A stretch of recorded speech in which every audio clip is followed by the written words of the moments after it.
Hello mga kapishi, nandito po tayo para mag-unboxing ng mga native fishes po na katulad ng dalag, tilapia at hito. At yan po, makikita nyo po na mag-aalaga tayo niyan sa maliliit nga lang na container. Ayan, ang dami po niyan, halos 60 pieces na hito. Galing po yan sa Los Baños, Laguna. Ayun, may tumalon na isa, hindi ko nakita, sayang. Hindi ko nakita yan eh.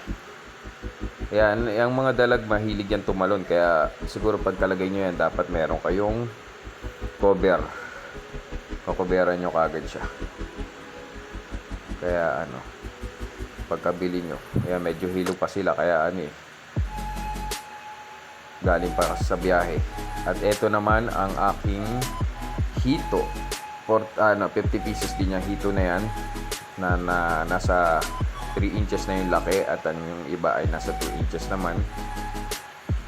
Ayan, makikita nyo, alam nyo yung parang lagayan ng mga container na lagayan ng mga damit na container na malaki. Yun, ito ko siya nilagay.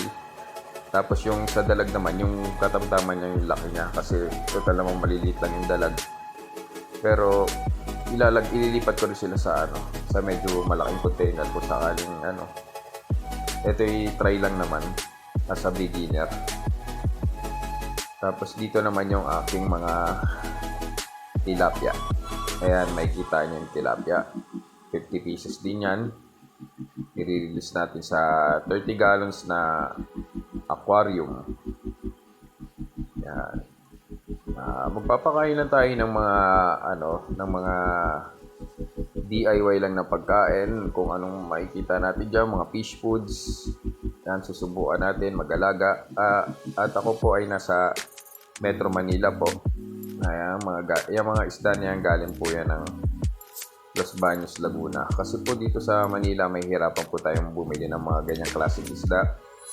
Kung hindi sa palengke na, iluluto na, yun lang ang mga Pero eto mga fingerlings, hito fingerlings, dalag at tilapia fingerlings, medyo may hirapan tayo makahanap yan. Kundi sa probinsya lamang po ang makakita niyan. Kaya dito po tayo sa parang urban farming po to mangyayari.